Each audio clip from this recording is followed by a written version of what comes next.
Hi folks, I'm Ashraf Ingora. I'm a language and soft skill trainer, life business and parenting coach.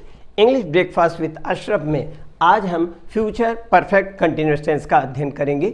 इस tense का जैसे उसको जिसको हम बोलते हैं संधि विच्छेद करना, तो मैं उस तरह संधि विच्छेद करके बताऊं तो फ्यूचर के लिए लगेगा शैल एंड विल। कंटिन्यूअस के लिए कोई भी कंटिन्यूअस टेंस होगा, मतलब टोटल जो होते हैं टेंस 12 होते हैं, आधा उसमें कंटिन्यूअस होते हैं, 3 प्रेजेंट पास्ट और फ्यूचर के कंटिन्यूअस, 3 प्रेजेंट पास्ट और फ्यूचर के परफेक्ट कंटिन्यूअस। तो शैल और विल फ्यूचर के लिए लगेगा, कंटिन्यूअस के लिए वर्ब प्लस आईएनजी लगेगा और परफेक्ट के लिए have plus third form of the verb. तो इसकी पहचान क्या होगी? फ्यूचर परफेक्ट कंटिन्यूअस टेंस की shall have been, will have been plus verb plus ING plus object plus time.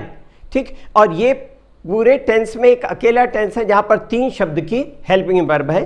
Formula देख ले, पहले एग्जांपल फॉर्मूला देखे फिर एग्जांपल देखते हैं। Subject plus shall have been और will have been plus verb plus ING plus object plus time. Example देखिएगा, the boys will have been playing tabla up to 4 o'clock। लड़के 4 बजे तक तबला बजा रहे होंगे। इस तरह से ये इस टेंस का एक एग्जांपल है। स्पेशली यहाँ पर जैसे समय रहता है सिंस एंड फॉर का यूज करके, या यहाँ पर आपने देखा जैसे अप टू का यूज किया गया है, इस तरह से टाइम का यूज होगा।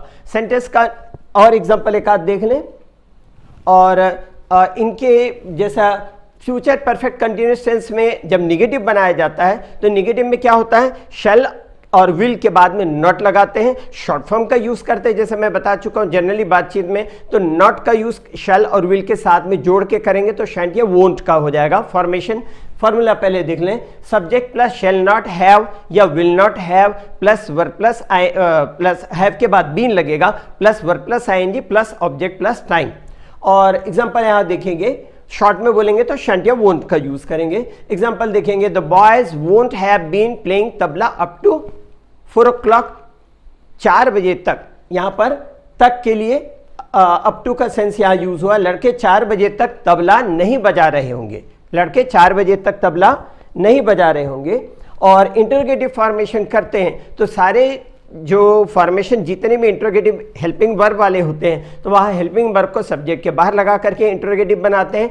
या अगर मान लीजिए कुछ सेंटेंसेस ऐसे होते हैं जहाँ पर लिंक वर्ब होते हैं, जैसे बी लिंक वर्ब होता है, is am are was were, तो उसको सब्जेक्ट के बाहर लगा करके बनाते हैं। तो यहाँ हम देख रहे हैं फ्यूचर परफेक्ट कंटिन्यूअस टेंस, तो शैल और विल को सब्जेक्ट के बाहर लगाएंगे, उसके बाद में सब्जेक्ट आएगा और उसके बाद में फॉर्मेशन में बीन और verb plus ING plus object plus time.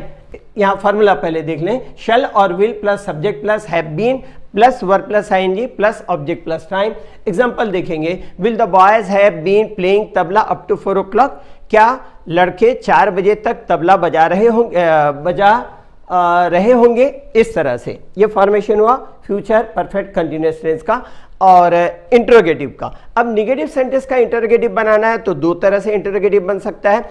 Helping verb को सब्जेक्ट के बाहर लगाएंगे और उसके बाद सब्जेक्ट लगेगा, उसके बाद नॉट लगेगा और फॉर्मेशन बाकी जैसे आगे है वो उस तरह से जैसे हमने इंटरोगेटिव में किया था। लेकिन शॉर्ट फॉर्म का यूज करते हैं तो शैल और विल के बाद में नॉट को जोड़ करके वोंट और शेंट बनता है, तो वोंट जो है वो सब्जेक्ट के बाहर आ जाएगा। तो इस फॉर्मेशन में देखिए फॉर्मूला, शैल और will plus subject plus not plus have been plus verb plus ING plus object plus time.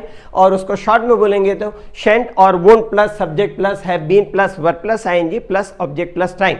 Example देखेंगे, will the boys not have been playing tabla up to 4 o'clock। एक तो ये कह सकते हैं, या वोंट का यूज करेंगे सब्जेक्ट के बाहर सीधा सीधा कॉन्ट्रैक्टेड फॉर्म का, निगेटिव के कॉन्ट्रैक्टेड फॉर्म का। Won't the boys have been playing tabla up to 4 o'clock। क्या लड़के 4 बजे तक तबला नहीं बजा रहे होंगे? इस तरह से ये हुआ फ्यूचर परफेक्ट टेंस का एग्जाम्पल फिनिश। आपको टेंस की थॉरो स्टडी करना है। इसके पहले भी मैं और भी अपने वीडियोस में इसी बात को कह चुका हूं। और टेंस आपका बहुत अच्छा होने से लगभग आपको बहुत कंफर्टेबल हो जाता है इंग्लिश बोलना। जब हम मॉडल वर्ब का इस्तेमाल करते हैं तो यही टेंस का ही रूल वहां पर भी इंप्लीमेंट होता है। जैसे अगर मान लीजिए ही विल प्ले क्रिकेट तो कैन लगाएंगे, can play, may play, might play, could play, would play, should play, ought to play, must play वगैरह। ठीक है। सिमिलरली हम फ्यूचर परफेक्ट टेंस का यूज करते हैं। Will have, he will have gone, He will have gone home, may have gone, might have gone, would have gone, could have gone, should have gone, ought to have gone, must have gone। तो चूंकि model auxiliary verb है तो इसके uses में आपको समझने में difficulty नहीं जाएगी। उसके अलावा जो करना है, मैं बार बार उसी चीज को रिपीट करता आ रहा हूं कि थिंक इन इंग्लिश। इंग्लिश में डायरेक्ट सोचिए। हिंदी का एक सेंटेंस उसको इंग्लिश में ट्रांसलेशन करना, never ever try to do so, ऐसा कभी भी करने की कोशिश मत करें। सीधे इंग्लिश में सोचिए। शुरुआत में आपको क्या हो, एक तो चूंकि हम हिंदी में सोचते नहीं, थॉट आते हैं, हम इंटेंशनली सोचते नहीं, लेकिन हमारी हैबिट है जिस मदर टंग में हम बात करते हैं उसी मदर टंग में थॉट आते हैं। आपको रिमाइंड करना होगा, खुद को याद दिलाना होगा, नहीं थिंक इन इंग्लिश। शुरू में रिमाइंड करना होगा, बाद में थॉट सीधे इंग्लिश में आने लग जाते हैं। शुरुआत में आपको सेंटेंस के कंस्ट्रक्शन में डिफिकल्टीज जाएंगी। वोकेबुलरी की डिफिकल्टीज का सॉल्यूशन है आपके पास, आप अपने डिक्शनरी से या मोबाइल से वोकेबुलरी वर्ड जो सुटेबल वर्ड है वो पा सकते हैं।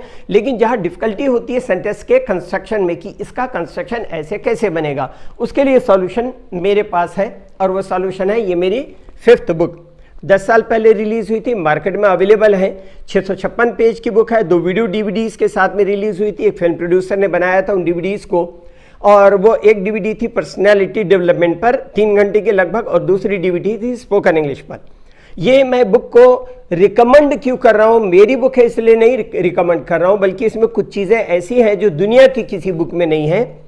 बात बड़ी लगती है बोलने में, लेकिन जो ऑथर होता है किसी भी लैंग्वेज का, वो ऑथर प्लस कंपाइलर होता है, संकलन करता। तो मैंने इसमें डिस्कोर्स मार्कर में बहुत सारी ऐसी चीज़ें ग्रेजुअली कलेक्ट की है जो आपको किसी वर्ड की किसी बुक में नहीं मिलेंगी, और उन्हीं के through different varieties of the sentences बनती हैं जो आपको पूरे फॉर्मूले सहित सिंपल वे पे एक्सप्लेन किया हुआ है। किसी भी तरह का सेंटेंस आपसे अगर कंस्ट्रक्शन में डिफिकल्टी होगी, इस बुक को फॉलो करने से आपसे इजीली सेंटेंसेस बनने लग जाएंगे, और सेंटेंसेस का आसानी से और जल्दी बनना और जल्दी समझ में आ जाना आपके लिए कंफर्टेबल होगा, और साथ में फ्लुएंसी इंप्रूव करने में भी ये मददगार होगा। इंग्लिश के लिए आप मेरे channel English breakfast with Ashraf and soft skill के लिए Ashraf the mover and shaker को लाइक, शेयर एंड सब्सक्राइब करें। कमेंट सेक्शन में कमेंट करें, बेल आइकॉन प्रेस करें, और मेरी बुक जरूर पढ़ें। Thanks for watching.